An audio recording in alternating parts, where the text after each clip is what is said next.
Middle class मामले में आपका स्वागत है। व्यापार समाचार में हिंदी समाचार से DRCMA अलगेसन। केंद्रीय सरकार में सड़क परियोजना में RS 7.5 लाख की सीमा का घोटाला भाग -10। प्रतिस्पर्धी बुनियादी ढांचे पर विचार।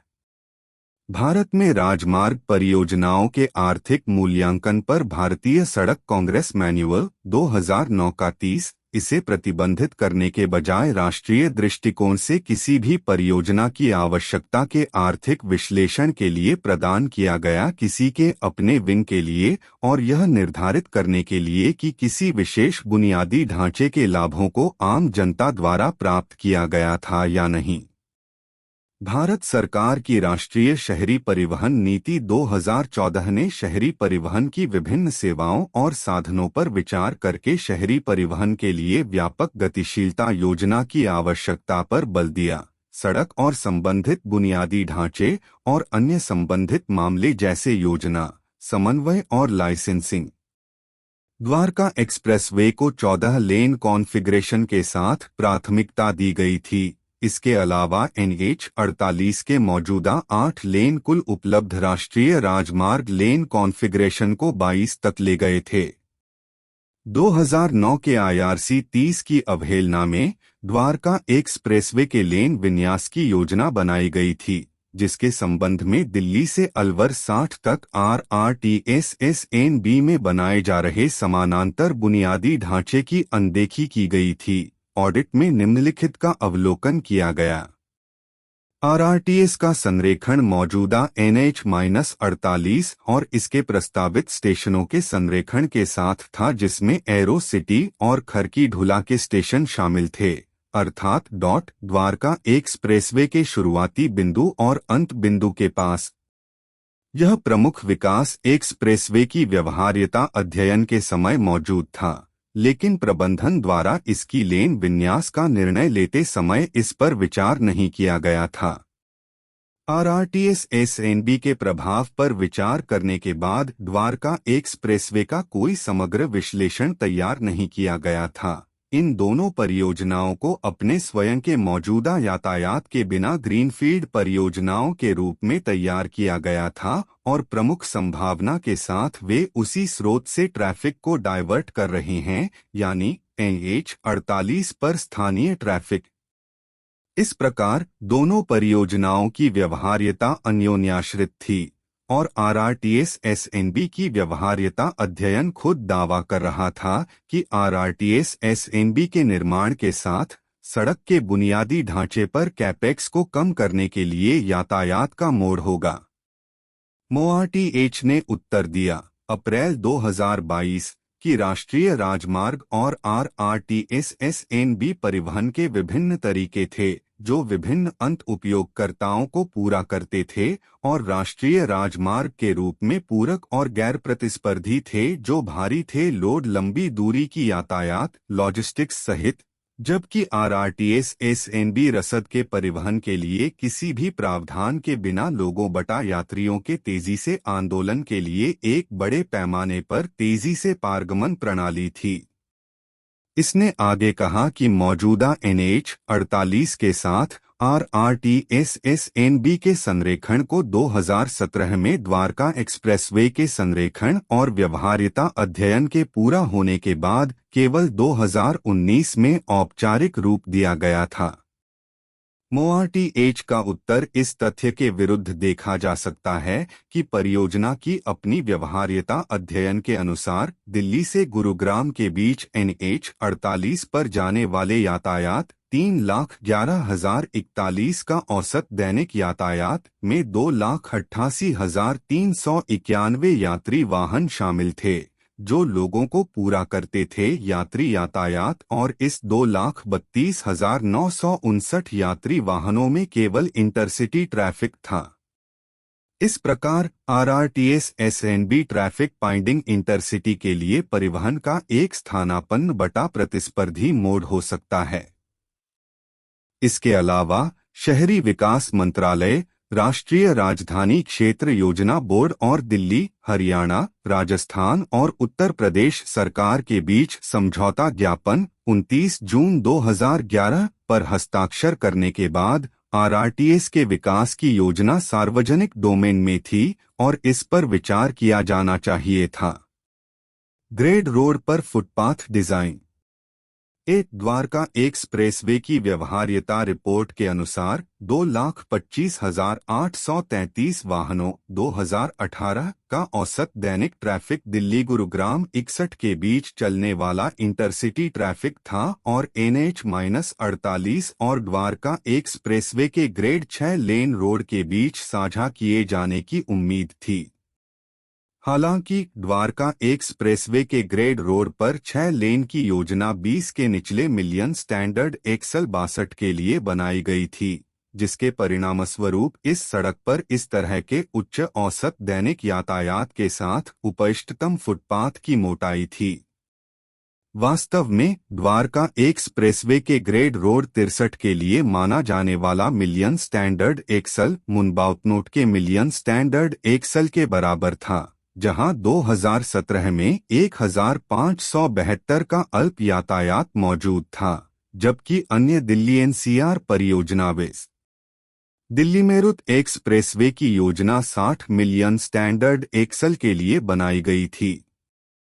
प्रबंधन दिल्ली एनसीआर में विकसित होने वाली सड़क परियोजना के तथ्य पर विचार करने में भी विफल रहा, जो गुरुग्राम और दिल्ली के बीच गिर रही थी, जहां सामग्री और मशीनरी के साथ भारी निर्माण लॉरी थे। द्वारका एक्सप्रेसवे और इसके आसपास के क्षेत्र में भारी बुनियादी ढांचे के विकास की योजना के कारण 20 मिलियन स्टैंडर्ड एक्सल रोड पर आगे बढ़ना होगा।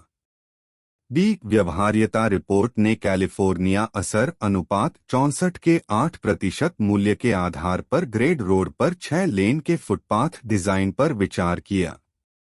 हालांकि ठेकेदार उच्च 65 कैलिफोर्निया असर अनुपात मूल्य ले रहा है, इस तरह की परतों के साथ फुटपाथ को डिजाइन किया कि इसने बिटुमेन कंक्रीट में 10 मिमी की बचत की, घने कोलतार मैकडेम में 35 मिमी और गीले मैकडेम मिश्रण में 50 मिमी से 135 मिमी, जिसके कारण यह आर्थिक रूप से परियोजना का निर्माण करने में सक्षम था। यदि प्रबंधन को साइट की स्थितियों के आधार पर उच्च कैलिफोर्निया असर अनुपात माना जाता था, तो परियोजना नागरिक लागत अनुमान अधिक प्रतिस्पर्धी होते। मोआरटीएच ने ऑडिट अवलोकन का उत्तर प्रस्तुत नहीं किया। कोई विस्तृत परियोजना रिपोर्ट नहीं। द्वारका एक्सप्रेसवे की व्यक्तिगत परियोजनाओं को परियोजना मूल्यांकन और तकनीकी जांच समिति द्वारा अनुमोदित दिसंबर 2017 बटा फरवरी 2018 और अनुमोदित जनवरी बटा मार्च 2018 NHAI बोर्ड द्वारा परियोजना के लिए किसी भी विस्तृत परियोजना रिपोर्ट के बिना तैयार किया जा रहा है, आज तक तैयार नहीं, और यहां तक कि परियोजना की अंतिम व्यवहार्यता रिपोर्ट सितंबर 2018 प्रस्तुत की गई थी। NHAI द्वारा परियोजना की स्वीकृति। ऑडिट में पाया गया कि NHAI के संबंधित तकनीकी प्रभाग द्वारा एक संक्षिप्त प्रस्तुति के आधार पर सक्षम प्राधिकारी द्वारा द्वारका एक्सप्रेसवे की 4 परियोजनाओं को मूल्यांकन और अनुमोदित किया गया था। इस प्रकार द्वारका एक्सप्रेसवे को बिना किसी विस्तृत परियोजना रिपोर्ट के मूल्यांकन और अनुमोदित किया गया। विस्तृत परियोजना रिपोर्ट की तैयारी न करने के प्रभाव निम्नलिखित तरीकों से प्रकट हुए। रिकॉर्ड पर बिना किसी कारण के ग्रेड पर द्वारका एक्सप्रेसवे के सभी 14 लेन के निर्माण के लिए NHAI के साथ उपलब्ध होने के पर्याप्त अधिकार के बावजूद इसका निर्माण 8 लेन एलिवेटेड रोड और ग्रेड रोड पर 6 लेन के साथ किया जा रहा था, जिसके परिणामस्वरूप इस परियोजना के लिए 250.77 करोड़ की प्रति किमी नागरिक लागत बहुत अधिक थी। द्वारका एक्सप्रेसवे की नियोजित टोल दरें और टोलिंग तंत्र परियोजना की पूंजीगत लागत की वसूली में बाधा उत्पन्न कर सकते हैं और इसके परिणामस्वरूप दिल्ली गुरुग्राम के बीच चलने वाले यात्रियों पर अनुचित वित्तीय बोझ पड़ सकता है। खेर की दौला टोल प्लाजा तक आरआरटीएस एसएनबी के विकास के रूप में प्रतिस्पर्धा के बुनियादी ढांचे के विकास का विश्लेषण किए बिना द्वारका एक्सप्रेसवे के लेन विन्यास का निर्धारण किया गया था। भारी दिल्ली गुरुग्राम यातायात के बावजूद जो हरियाणा क्षेत्र में गिरने वाली इस परियोजना के ग्रेड भाग में 6 लेन का उपयोग करने की उम्मीद थी। यह ग्रेड भाग में 20 मिलियन मानक एक्सल ट्रैफिक के उपइष्टतम विनिर्देशों के साथ बनाया जा रहा था तथा कैलिफोर्निया असर मिट्टी का अनुपात मूल्य द्वारका एक्सप्रेसवे की व्यवहार्यता अध्ययन में ठेकेदार द्वारा विचार किए गए कैलिफोर्निया असर अनुपात मूल्य की तुलना में निचले पक्ष पर था, जिसके परिणामस्वरूप निर्माण की लागत में ठेकेदार को बचत हुई। मोआरटीएच ने उत्तर दिया, अप्रैल 2022 की द्वारका एक्सप्रेसवे की परियोजना M/बटा को दी गई थी। ग्रीनफील्ड दिल्ली जयपुर एक्सप्रेसवे की व्यवहार्यता रिपोर्ट तैयार करने के लिए परामर्श सेवाओं के लिए भिन्नता के रूप में एकम अन्य सदस्यों के साथ मिलकर प्रमुख भागीदार। मौजूदा परामर्श सेवाओं में विस्तृत परियोजना रिपोर्ट के लिए कोई प्रावधान नहीं था। हालांकि यह ध्यान दिया जा सकता है कि मॉडल ईपीसी समझौते के आगमन के साथ परियोजना के विस्तृत डिजाइन को ईपीसी ठेकेदार के दायरे में शामिल किया गया है। तदनुसार निविदा चित्र 66 के लिए अच्छा युक्त व्यवहार्यता रिपोर्ट परियोजना की बोलियों और मूल्यांकन के निमंत्रण के लिए पर्याप्त थी।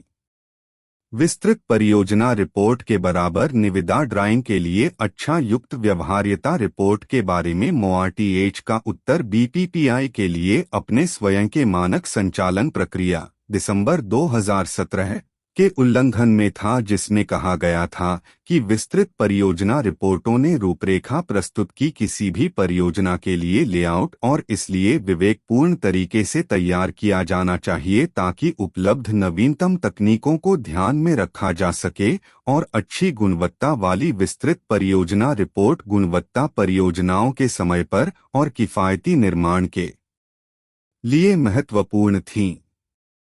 वास्तव में मानक संचालन प्रक्रिया के माध्यम से अच्छी विस्तृत परियोजना रिपोर्ट मोआरटीएच के महत्व पर विचार करते हुए विस्तृत परियोजना रिपोर्ट सलाहकार के लिए एक विस्तृत मार्गदर्शन दस्तावेज विकसित करने के लिए एनएचएआई को अतिरिक्त शुल्क सौंपा गया है ताकि विस्तृत डिजाइन में प्रौद्योगिकी के उपयोग पर विषयों सहित गुणवत्ता डिजाइन और गुणवत्ता विस्तृत परियोजना रिपोर्ट तैयार की जा सके। परियोजना रिपोर्ट संरचनाओं के लिए मानक डिजाइन, अभिगम नियंत्रण के लिए दिशानिर्देश आदि। हालांकि एनएचएआई द्वारा ऐसा कोई विस्तृत मार्गदर्शन दस्तावेज तैयार नहीं किया गया था। कृपया वीडियो को लाइक करें। कृपया चैनल को सब्सक्राइब करें। कृपया वीडियो को अपने दोस्तों और रिश्तेदारों के साथ साझा करें। देखने के लिए धन्यवाद।